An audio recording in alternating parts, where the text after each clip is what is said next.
Lesson C5, Intermediate Calculations, Topic 9, Worked Examples, Maths Functions. The learning objectives for this topic are to understand how to use the mathematical functions in practice. So, we have 7 mathematical functions. The main one I want to focus on here is sliding aggregates. I'm going to quickly look at the log and power examples, but all the rest of them are fairly straightforward and you'll pick them up. The sliding aggregates though has a number of options. So if we just take the log and power ones first as the simpler in this worked example, we add a calculation, and this time I'm going to select a log. We have 2 things we can put in here. Both of these can be tags, or one can be a constant, or both.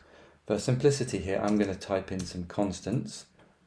So I'm going to take log to the base 10 of 1,000. So we'll add that, and the answer is 3, because we know that 10 to the power of 3 is 1,000.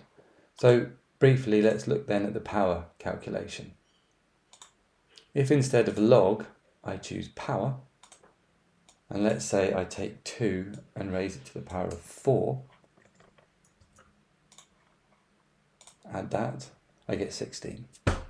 And so that they operate exactly as you would expect on your calculator. One or other can be tagged, pretty straightforward. So let's take a look now at the sliding aggregates function.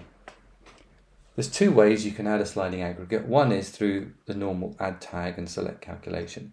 But on each tag there is actually a quick option to add average, min-max and standard deviations. These are shortcutted on trends because it's actually an extremely useful function that you might want to access quickly. So if I click add an average to this trend, it will go straight away and add me a 10-minute average. Now I can change that window. I might want to make that 60 minutes, for example. So I'll increase the window size to 60 minutes, and there I get my 60-minute average. I'm going to change the color on that to make it black, a little bit clearer. So just like I can add the average, I can also add a minimum and a maximum. So let's go ahead and do this.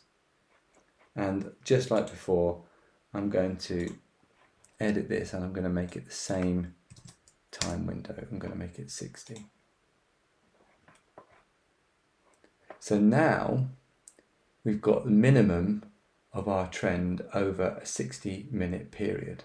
And you can see here what it does is it basically joins up the low points, and we get almost a constant value because of our window size.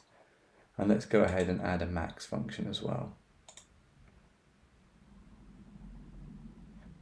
So there's our max, and at the moment with a 10-minute max it tracks the peaks and then it drops down there. So the min and the max and the average are performed on the data, on the tag itself, the single time series.